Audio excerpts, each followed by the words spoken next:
네, 여러분 안녕하십니까? 삶으로 열어가는 아름다운 신앙간증 프로그램 오직 주만이의 김현임입니다. 이제 한국에서도 많은 분들께 위로를 전하고 있는 닉 부이치치 많이들 알고 계시죠? 그가 이 팔다리가 없는 상황에서도 하나님의 은혜와 사랑을 전 세계로 전하고 있습니다. 한번 생각해 보면 우리는 감기가 걸려도 저도 지금 감기가 걸렸는데 코만 좀 막혀도 불평하게 되고 좀 많이도 불편하잖아요. 그런데 이분의 상황을 좀 생각해 보면 팔다리가 없습니다. 어떻게 하나님의 사랑을 전하려고 노력을 할 수 있었을까요? 많은 불편함이 그리고 또 어려움이 산재해 있었는데도 말이죠. 하나님께서 답을 해결할 수 있는 방법을 주셨던 게 바로 합력해서 선을 이루라라는 그런 내용이 아니었나 싶습니다. 로마서 8장 28절을 보면 하나님을 사랑하는 자, 곧 그의 뜻대로 부르심을 입은 자들에게는 모든 것이 합력하여 선을 이루리라라는 말씀이 있습니다. 혼자서는 아무것도 할 수 없는 듯한 그런 느낌이었지만 하나님께서 주님의 사람을 붙여주시고 합력해서 하나님의 나라를 확장하는 일에 그 누구보다도 크게 사용하고 있는 것 아닌가라는 생각을 해보게 됩니다. 자, 그렇게 하나님의 말씀을 쫓아 또 우리 예수님을 주인 삼아 살아가는 우리 사람들을 만나보는 시간 오직 주만이.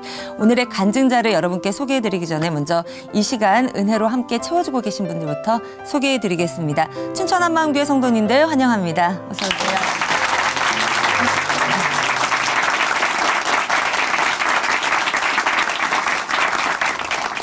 첫 번째 출연자를 소개해드리겠습니다. 상담사 하면요, 다른 사람의 고민과 어려움 그런 것들을 들어주고 또 그 고민에 대해서 해결책과 방향을 제시해서 삶의 무게를 덜어주는 그런 분들인데요. 그렇다고 하면 이 상담사들에게는 고민과 염려, 걱정거리가 없을까요? 그렇지는 않겠죠. 이 땅에 있는 어떤 사람도 고민과 걱정거리가 없는 사람은 단 한 명도 없을 겁니다. 이번에 나올 이 상담사분도 마찬가지신데요. 이분은 사실 스스로 본인의 문제를 좀 해결해보자라는 마음으로 상담을 공부하기 시작하셨다고 합니다. 그랬던 이분이 인생의 고민과 모든 염려, 걱정거리들을 해결할 수 있는 특별한 비책을 만났다고 하는데요. 여러분께 공개한다고 하니까 함께 들어보시죠. 춘천 한마음교회 이진희 자매님 박수로 모시겠습니다.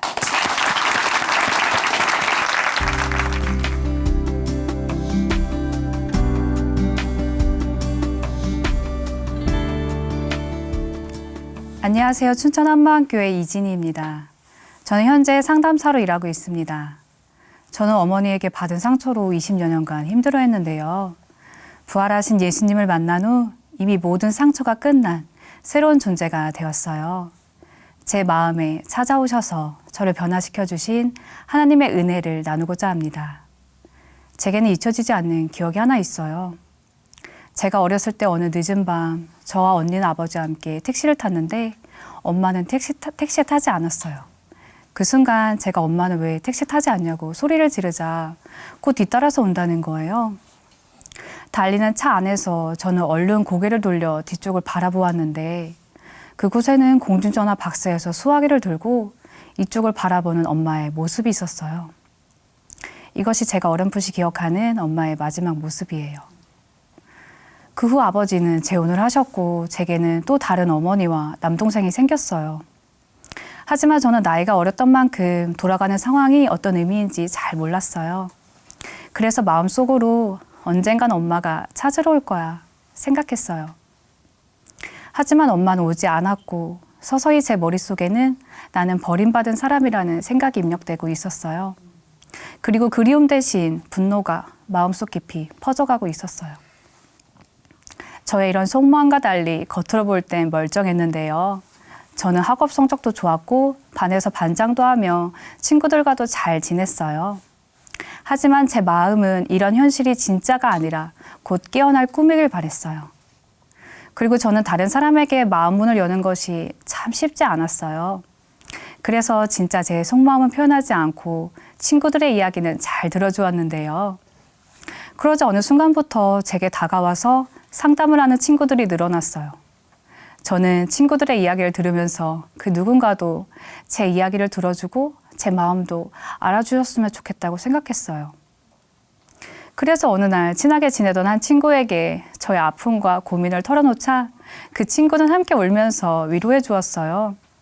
하지만 그렇게 처음으로 누군가에게 제 이야기를 말했는데도 불구하고 기대와 달리 속마음은 시원해지지 않았어요. 이런 저에게 하나의 탈출구는 바로 신앙생활이었어요. 저는 어릴 때는 교회 다니는 것이 그냥 재밌었는데 자랄수록 하나님이라는 분에 대해 진지하게 생각하게 되었어요. 왠지 이분은 저를 영원히 사랑해 줄 것 같았는데요. 저의 이런 바람은 제가 열심히 신앙생활을 하도록 이끌어 주었어요. 저는 주일 성수를 비롯해서 거의 모든 예배에 참석했고 중학생 때부터 1년에 두세 번은 기도원에 올라가서 3일 금식을 하기도 했어요. 또 임원으로 봉사를 하며 고3 때도 매일 밤 교회 가서 1시간씩 기도를 했어요. 저의 이런 모습 때문인지 믿음도 좋고 참하다라는 이야기도 많이 들었는데요. 하지만 저는 그날 밤의 기억이 떠오를 때마다 제 안에서 끓어오르는 분노와 아픔을 어떻게 할 수 없었어요. 결국 사람도 신앙도 제 마음의 문제를 해결해 줄 수 없는 것 같았어요. 역시 내 마음의 문제는 나밖에 못 푸는구나. 그러다 보니 사람의 심리를 이해하고 마음의 실타래를 풀 수 있을 것 같은 상담에 대해 관심을 갖게 되었어요. 그리고 저는 고민 끝에 진로를 바꿔서 상담을 배울 수 있는 대학원에 진학하게 되었어요. 상담을 공부하면서 저는 여러 심리학자의 이론을 통해 저를 분석하기 시작했어요. 공부를 하면 할수록 무엇이 문제이고 왜 이렇게 느끼는지 스스로에 대한 통찰은 점점 커져갔어요. 하지만 제 마음을 파헤치면 파헤칠수록 마취를 하지 않고 맨살을 꿰매는 것처럼 아프기만 했어요. 이런 저에게 사람의 진정한 변화가 무엇인지 고민하게 된 사건이 일어났어요. 저는 룸메이트 언니의 소개로 근처에 어떤 교회를 가게 되었는데 그 교회 한 목사님께서 강원도에 초대교회 같은 교회가 있다고 꼭 한번 가보라고 하셨어요. 그 교회는 바로 춘천한마음교회였고 어느 날 저희는 교회를 방문해서 예배를 드리게 되었어요. 예배를 드리던 중 갑자기 목사님께서 어떤 분의 이름을 부르셨어요. 그분은 강대상에 서서 자신의 간증을 읽으셨는데 저는 그 간증을 듣고 정말 놀랐어요. 그 간증은 1000명 이상의 사람들이 모인 곳에서 그리고 저처럼 얼굴도 모르는 사람이 있는 상황에서 말할 수 있는 내용이 아니었어요. 간증을 통해서 자신의 삶의 문제가 공동체에 알려졌지만 그분은 오히려 자유로워 보였어요. 순간 저는 이런 사람들도 품을 수 있는 공동체구나. 그런데 혹시 시나리오로 진행된 예배는 아닐까 생각했어요. 하지만 저는 알았어요. 이것은 시나리오가 아니라 실제로 드려진 예배였어요. 정말 놀랐습니다. 저 사람은 앞으로 이 공동체에서 어떻게 살아갈까? 저 사람의 삶이 보고 싶다. 그리고 이 공동체에 있는 사람들의 삶. 저는 정말 이 교회가 그 사람을 온전히 수용하는지 알고 싶어졌어요. 왜냐하면 저는 사람에게 쉽게 마음을 열 수 없었고 더욱 교회와 같이 많은 사람들이 모인 곳에서는 조심스러워야 한다고 생각했거든요. 그리고 어떤 사람들은 앞에서는 하나님이 하셨다 간증을 하지만 그 후로 교회를 떠나버리는 사람들을 종종 보았기 때문이에요. 이런 위험 부담에도 불구하고 많은 사람들 앞에서 자신의 삶의 문제를 꺼내놓을 수 있다는 건 문제가 더 이상 문제가 아닐 때 가능한 일이었어요. 그렇다면 그 문제에서 자유롭게 하는 그 무엇이 있다는 건데 저는 점점 궁금해졌어요. 그렇게 예배를 드린 후 한 전도사님과 이야기를 나눈 도중 이런 질문을 하셨어요.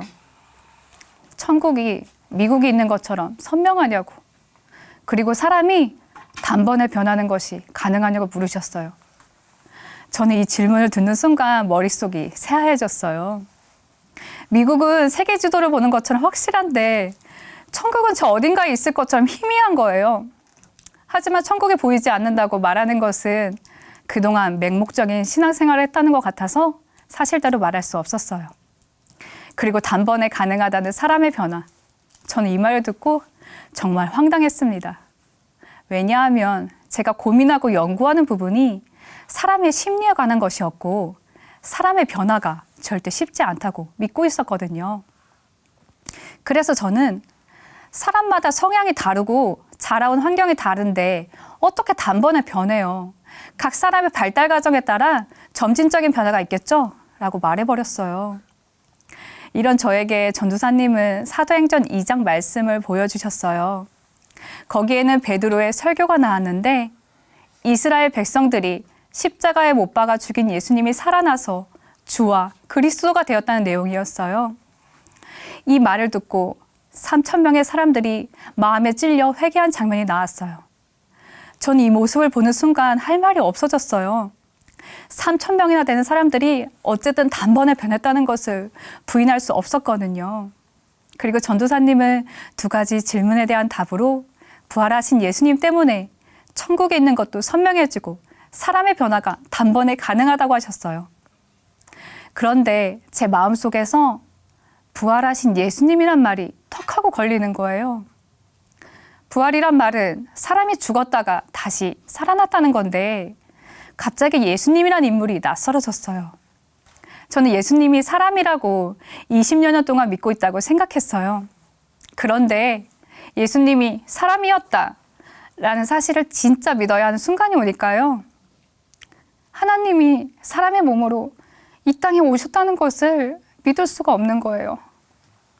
더군다나 사람이 죽었다가 다시 살아났다는 것.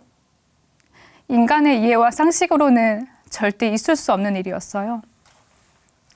이렇게 그동안의 버팀목이었던 20여 년의 신앙이 한꺼번에 와르르 무너졌고 저의 존재도 함께 흔들려 버렸는데요. 알고 보니 저는 예수님을 믿지 않았고 믿을 수도 없는 사람이었어요. 이런 저를 붙잡아줄 그 무언가가 필요했는데요. 그 후 대전으로 돌아온 지 몇 달이 지난 후에도 제가 보았던 공동체의 모습은 잊혀지지 않았어요. 그때 그 사람뿐만 아니라 거기에 있는 모든 사람들이 공동체 안에서 예수님을 만나고 자신의 문제가 해결된다면 나도 내 문제가 해결되지 않을까? 저도 정말 그곳에 가고 싶어졌어요. 하지만 저는 쉽게 선택할 수 없었고 직접 제 눈으로 그 사람들의 삶을 봐야겠다고 결심했어요. 그래서 저는 한두 달 동안 주말마다 무작정 춘천으로 올라가서 예배를 드렸어요. 그러던 어느 토요일 밤 교회 숙소에서 잠을 자던 날이었어요. 그날따라 저는 잠이 들지 못하고 있었는데 갑자기 한 아이가 자지러지게 울기 시작했어요. 그곳에는 여러 지체들이 함께 누워 있었는데요. 저는 그 다음날 드릴 주일 예배가 걱정되어서 그 아이가 얼른 울음을 멈춰주거나 아니면 아이의 어머니가 데리고 바깥으로 나가주시길 바랬어요. 그런데 아이는 울음을 멈추지 않았고 갑자기 어떤 분이 우리한테 기도하자 이렇게 말씀하시는 거예요. 하지만 저는 이불을 덮은 채로 움직이지 않았어요. 곧 그 아이 주변으로 몇몇 분들이 모이시는 것 같았고 기도가 시작되자 날카로웠던 아이의 울음소리는 그치기 시작했어요. 저는 그 상황이 궁금해서 감았던 눈을 살며시 떴는데 그 순간 제 눈을 의심했습니다. 그 어둠 속에서 이미 잠이 든 줄 알았던 다른 지체들이 그 아이를 향해 엎드린 채로 소리 없이 기도를 하고 있었던 거예요. 그들은 저처럼 깨어 있었지만 잠이 든 척을 한 것이 아니라 한 마음으로 기도를 하고 있었어요. 전 이 모습을 보면서 이 공동체가 정말 사랑의 공동체구나. 그리고 제 모습이 너무 부끄러워졌어요. 그렇게 저는 공동체와 함께하게 되었는데요. 그 안에서는 제가 알지 못했던 놀라운 일들이 일어나고 있었어요. 그때 처음 교회 와서 들었던 간증 외에도 게임 중독, 조폭, 마약 중독 등의 문제를 가지고 있었던 지체들의 간증을 듣게 되었어요. 이들의 간증을 들어보니 부활하신 예수님을 주인으로 모신 후 간단하게 그들의 문제가 끝나버린 거예요. 그들은 삶 속 깊이 빠져 있었던 중독 문제에서 벗어나 자유로운 삶을 살 뿐만 아니라 깨어진 가정도 회복되고 다시 정상적인 사회생활을 하고 있었어요. 그리고 더 나아가 다른 지체들까지 돌보고 있었어요. 저는 단지 복음 하나로 사람이 이렇게 완전히 변할 수 있다는 것이 가능한가? 정말 놀랐어요.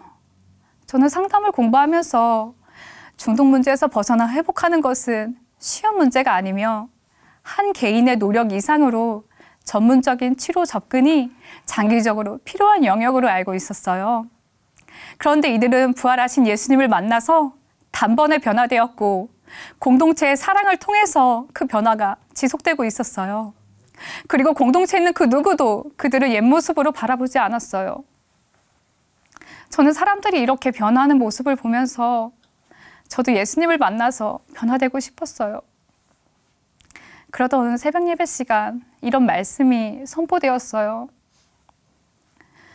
이 세상에 수십억의 사람들이 있는데 모두 각자의 방법으로 하나님을 알려고 한다고. 하지만 하나님은 우리에게 모든 사람이 믿을 만한 증거를 남겨주셨는데 그것은 바로 예수님의 부활이라고 하셨어요. 말씀이 끝나고 기도를 하는데 그동안 제 마음속에서 꽉 붙잡고 있었던 것들이 보였어요. 저는 신앙적인 열심뿐만 아니라 사람의 이해와 방법으로 하나님께 나아가려고 했던 거였어요. 예수님의 부활 앞에서 하나님의 방법이 아닌 모든 것들이 완전히 무너졌고 부활하신 이분이 창조주 하나님, 모든 사람의 주인, 곧 저의 주인이라는 것을 알게 되었어요. 그동안 제 아픈 마음을 치유받고 싶었는데 부활하신 예수님은 이미 저의 문제를 해결해 놓으신 분이셨어요.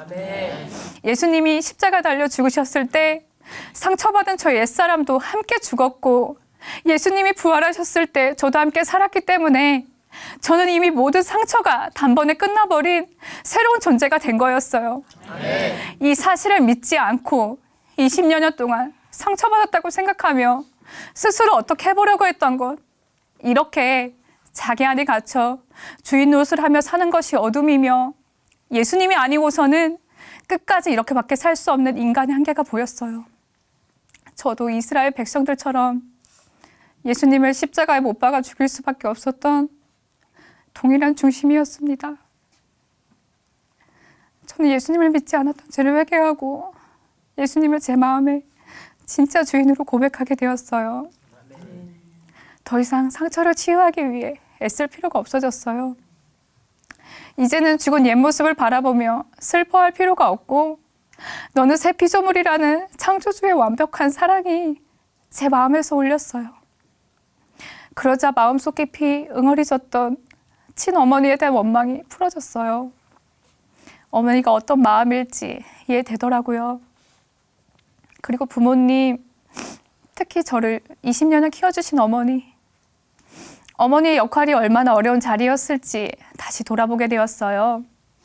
만약 어머니가 그 자리에 계시지 않았다면 지금의 저도 없었을 거예요. 저는 제 마음문이 굳게 닫혀 있었기 때문에 어머니의 관심과 사랑을 진심으로 받아들일 수 없었어요. 또 저의 아픔에만 잠겨 있으니 다른 가족들을 돌아볼 수 없었습니다.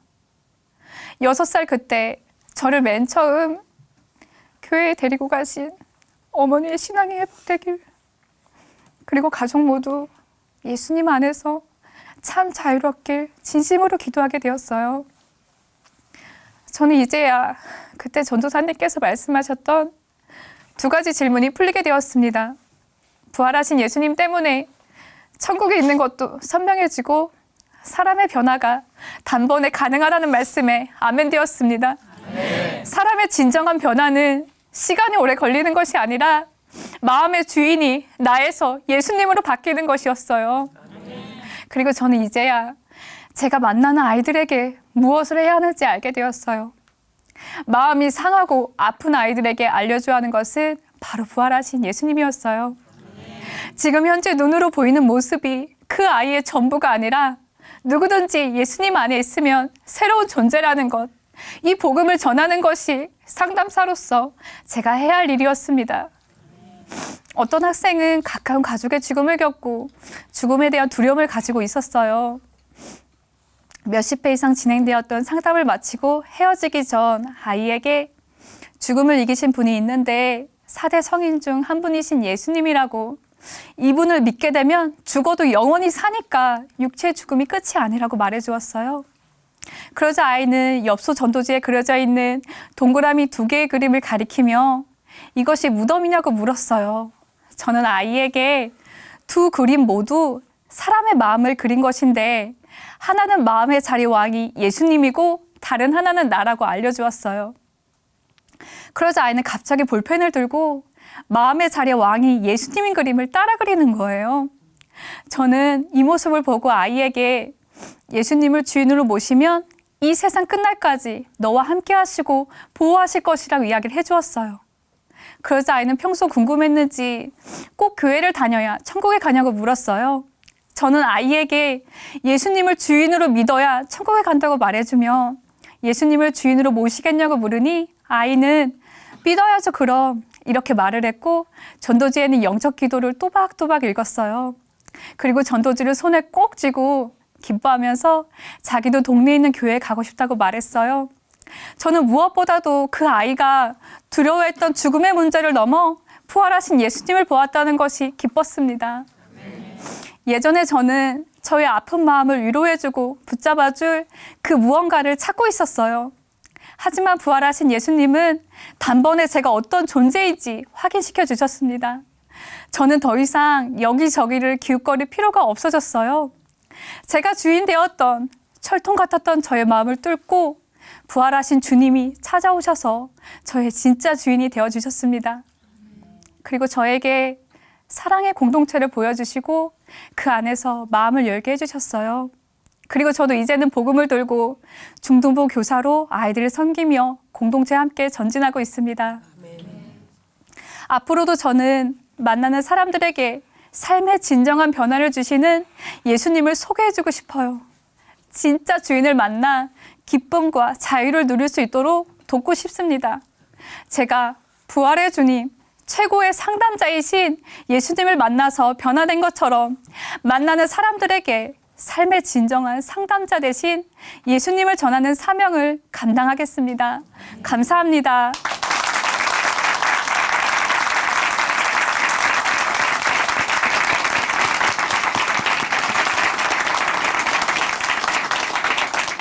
간증을 들을 때마다 그 주님 안의 지체들이 그 지체들의 서로를 향한 그 사랑의 힘이 얼마나 큰지 느끼게 됩니다.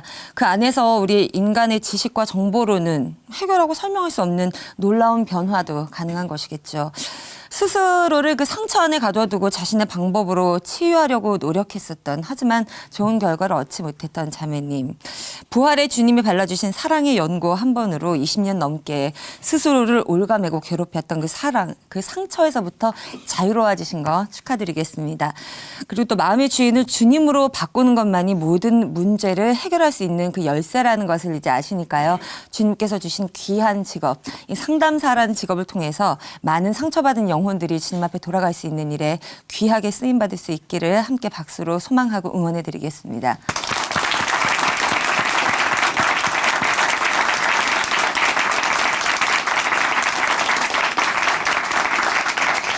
아름다운 믿음의 고백과 함께 은혜로운 시간 함께 보내고 있습니다. 삶으로 열어가는 아름다운 신앙간증 프로그램 오직 주만이 이제 두 번째 간증자 만나보시죠.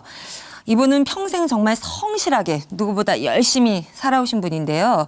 그러던 중에 불의의 사고로 2000년에 회사를 그만두게 되시고 춘천으로 거처를 옮기게 되셨다고 합니다.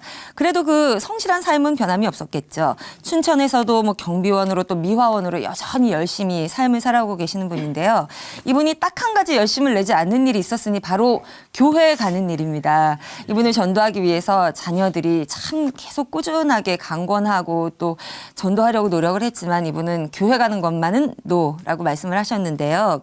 퇴직 즈음에 손녀들의 손에 이끌려서 교회를 가게 되시고 큰 변화를 겪게 되셨다고 합니다. 어떤 이야기를 들려주실지 어느 때보다도 궁금해집니다. 함께 들어보죠. 춘천 한마음교회 이종일 형제님 박수로 모시겠습니다.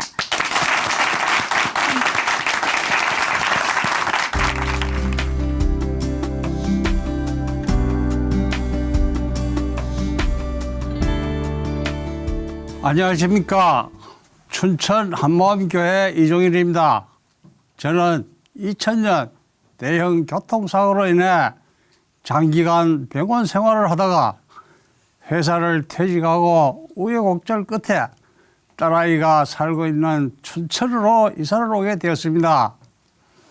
제 집사람은 원래 아주 착실한 불교 신자였습니다.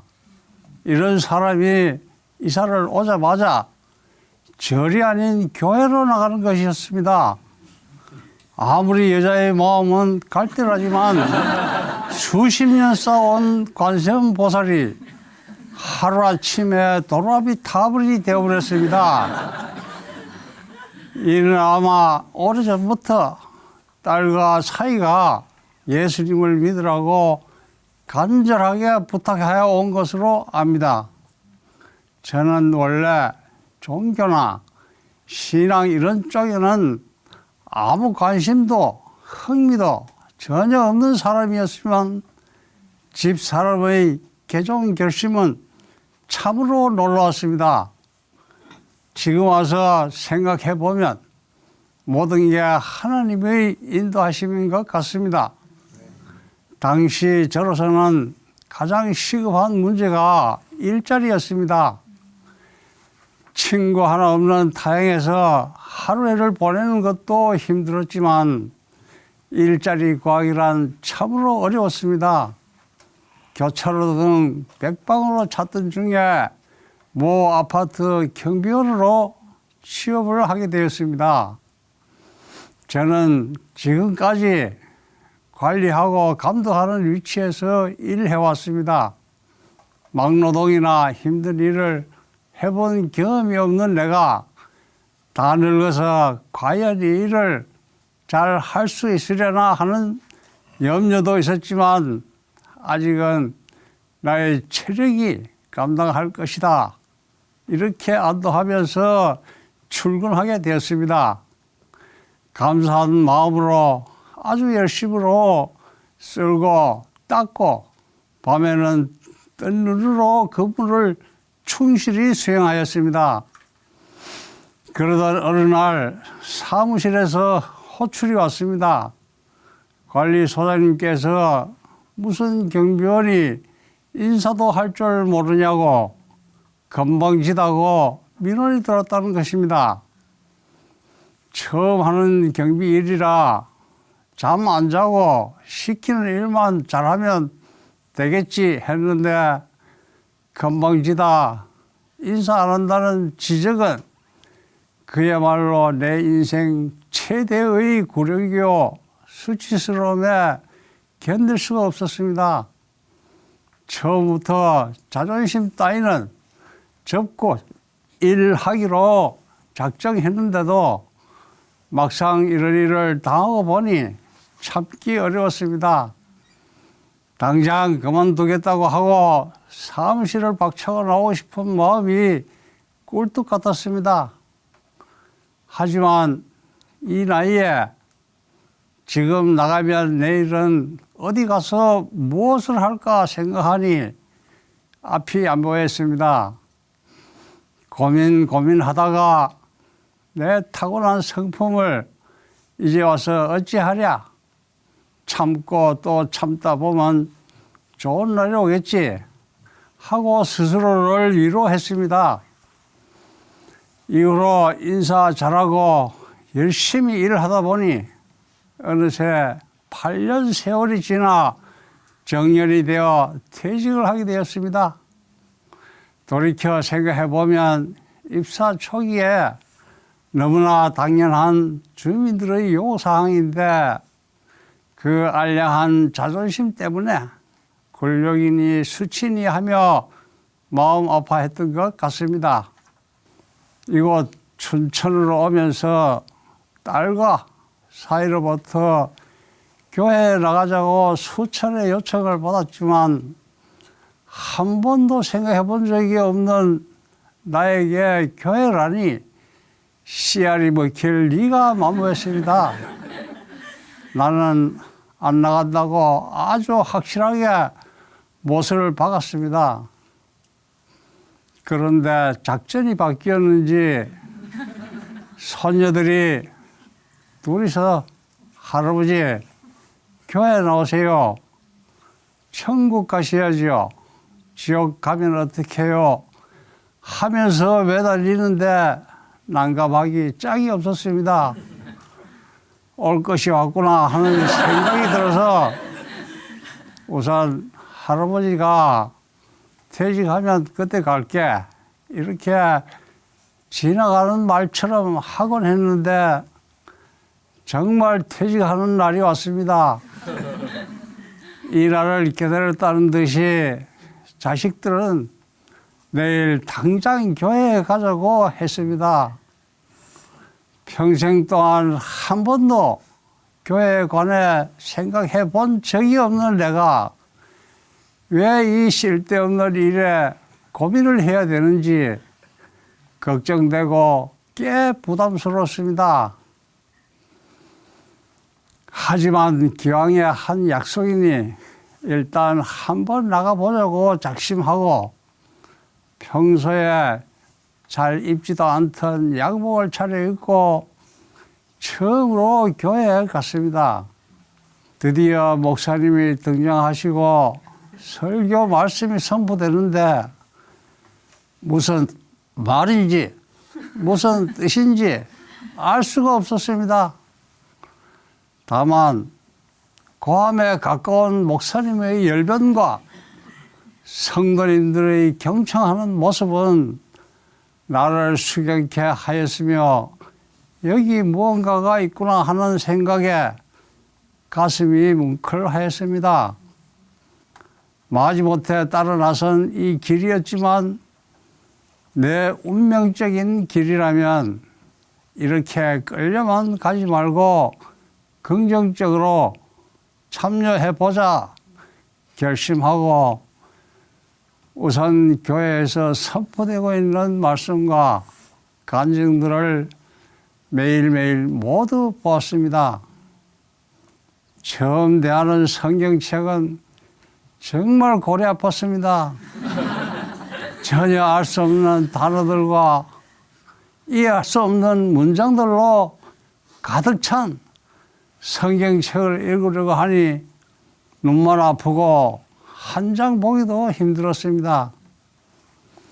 처음으로 접하는 말씀이 소설책일 듯 쉽게 이해될 리가 있겠냐 하며 마음을 고쳐먹고 성경책을 읽기 시작했습니다. 말씀을 보기 전에 하나님께 기도하고 보면 말씀을 쉽게 볼 수 있다는 주변의 말을 따라 기도하고 봤습니다. 그런데 우리 속담에 갈수록 태산이란 말이 있듯이 성경책을 보면 볼수록 의문투성이었습니다. 한 예로 물고기 뱃속에서 3일씩이나 있다가 살아서 나왔다는 요나의 표정이나 떡 5개와 물고기 2마리로 5,000명이 먹고도 남았다는 등 내 상식으로는 도저히 이해할 수가 없었습니다. 아무리 제자들이 보고 들은 것을 사실적으로 기록한 역사책이라 할지라도 도저히 납득도 안 되고 전혀 믿어지지도 않았습니다. 남들 다 잘 믿는 하나님을 나는 왜 믿지 못하고 토만 자꾸 다른가? 스스로를 책망하고 몇 번이고 회개했습니다. 예배 때마다 강조하시는 목사님의 부활 말씀을 수천 번, 수만 번도 더 들었음에도 마음 한구석 찝찝한 것은 세상에 찌들은 세월 때문이라고 스스로 변명하고 있었습니다. 그러던 중 죽은 자 가운데서 다시 살아나신 후에야 제자들이 이 말씀하신 것을 기억하고 성경과 예수에 하신 말씀을 믿었다는 말씀으로 언제부터인가 제 마음이 움직이기 시작했습니다. 저는 예수님이 이 땅에 왔다 가신 아주 훌륭한 사람이고 십자가에서 죽은 것과 부활하셨다는 사실은 이미 들어서 잘 알고 있었습니다. 하지만 어떻게 사람이 죽었다가 다시 살아날 수 있나 하는 의심은 여전히 버리지 못하고 있었습니다. 그런데 제자들도 예수님이 부활하신 후에야 예수님이 진짜 하나님이라는 사실을 인정하고 믿을 수 있었다는 말씀을 통해 부활은 내 생각으로 이해하고 믿을 수 있는 것이 아니라는 것을 깨닫게 되었습니다. 그리고 저도 부활을 전하다가 순교한 제자들을 통해 예수님이 진짜 부활하셨다는 사실을 마음에 믿을 수 있게 되었습니다. 오직 예수님의 부활만이 성경 말씀을 모두 믿을 수 있게 하는 확실한 증거임을 알고 보니 성경 말씀의 이해도 믿음도 배가 되었습니다. 그제서야 저는 회개하고 예수님을 나의 주, 나의 하나님으로 고백하게 되었습니다. 그리고 나서 얼마 후 오랫동안 드리던 조상 제사를 파하고 추도 예배를 드리게 되었습니다. 그런데 이는 말처럼 쉬운 일이 아니었습니다. 나부터도 돌아가신 부모님 길에 후손들이 한자리에 모여 절 한 번 하는 것이 왜 안 되는지 납득이 되지 않았습니다. 그래서 딸에게 그 근거를 찾아오라고 했는데 고린도전서 10장 20절 말씀에 이방인의 제사하는 것은 귀신에게 하는 것이요 하나님이 원치 않는 것이라는 말씀을 보게 되었습니다. 그리고 저는 몇 날을 두고 고민을 하다가 예수 믿는 사람이 귀신에게 절하다니 이건 아니다 하는 마음을 정하게 되었습니다. 그리고 즉시 동생들에게 편지를 써서 제사를 파하고 추도 예배를 드리겠다고 통보하였습니다. 예상대로 믿지 않는 두 동생은 불참하였지만 믿는 형제들과 자식들은 모두 모여 추도 예배를 드리게 되었습니다. 동생들도 세월이 가면 형의 마음을 이해하겠지 이렇게 스스로를 위로하였습니다. 지난해에는 어머님 기일이 피서철이라 동해 바닷가에 펜션을 하나 얻어 온 가족이 모여 추도 예배를 드리게 되었습니다. 전 가족 100%가 참여하여 의미 있는 추도 예배를 드리고 부활 복음의 말씀도 나누면서 즐거운 하루를 보냈습니다. 머지않아 저희 가족 모두가 예수님을 주인으로 모시는 날이 올 것을 믿습니다. 또 한 분은 우리 교회 지체들이 간증하는 방송 프로에 나왔는데 그들은 하나같이 기막힌 인생을 살던 자들이 복음으로 다시 살아난 간증이었습니다. 저는 이 사실을 주변에 알리고 싶은 마음에 제가 일하는 직장에 또 살고 있는 아파트 엘리베이터에 전단지를 직접 만들어 붙여서 홍보를 하기도 했습니다. 왜냐하면 복음이면 무엇이든지 다 고침을 받을 수 있는 놀라운 하나님의 은혜에 많은 사람들이 동참하기를 바랬기 때문입니다. 얼마 전 일입니다. 저의 남동생이 암으로 세상을 떠났습니다.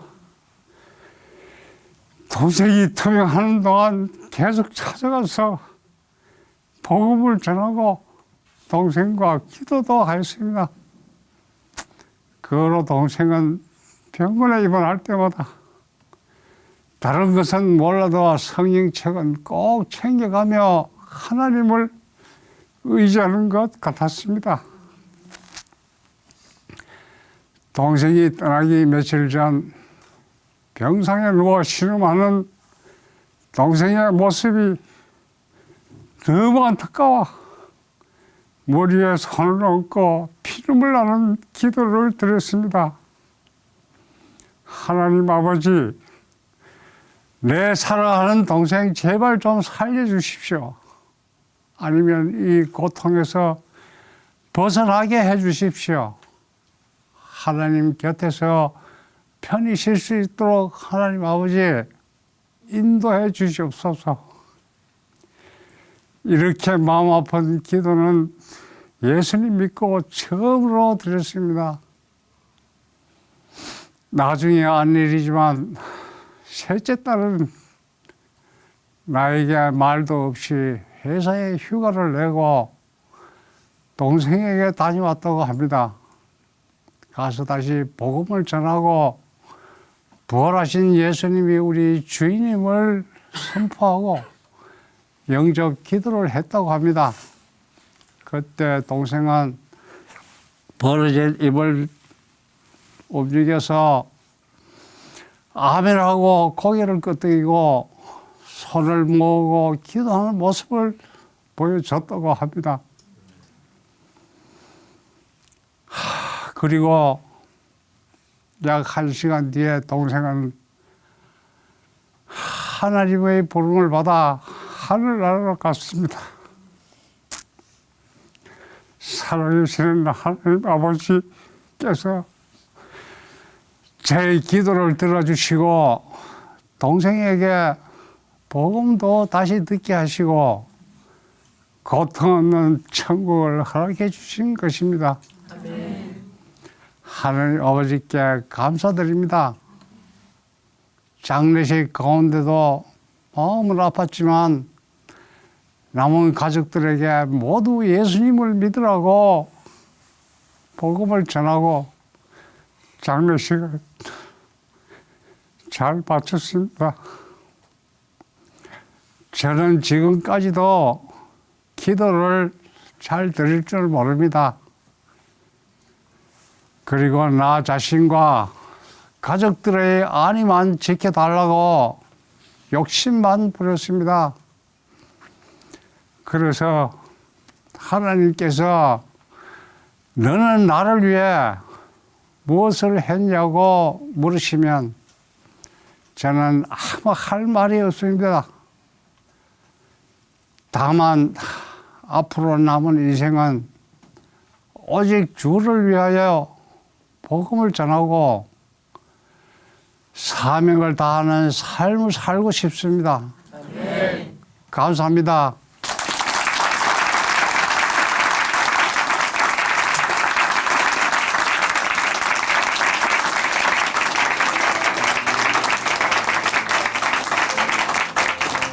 양복이 정말 멋들어지게 잘 어울리는 그런 멋쟁이 신사 우리 이종인 형제님. 처음 그 양복 곱게 차려입고 교회를 찾았던 그 발걸음, 우리 하나님 보시기에 얼마나 아름다웠을까라는 생각을 해봤습니다.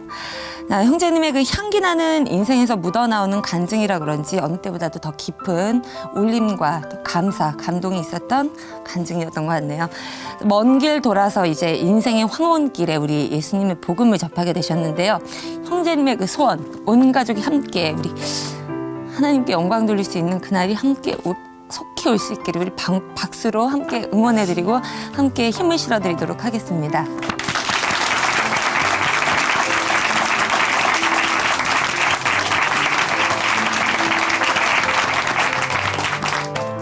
세상에 요즘 정말 볼거리들이 많고 또 채널도 정말 많은데 어느 채널에서 이런 하나님의 살아있는 간증을 전할 수 있겠습니까?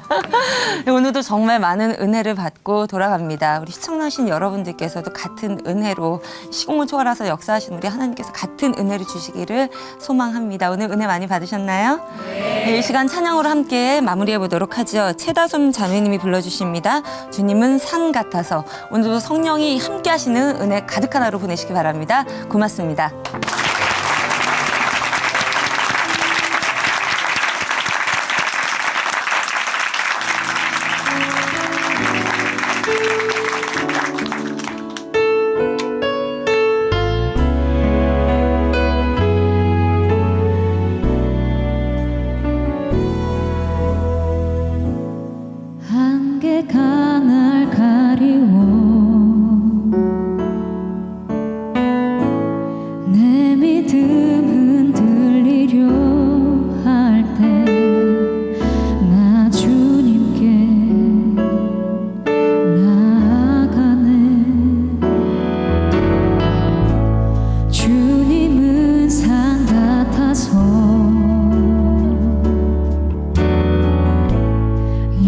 여전히 그 자리에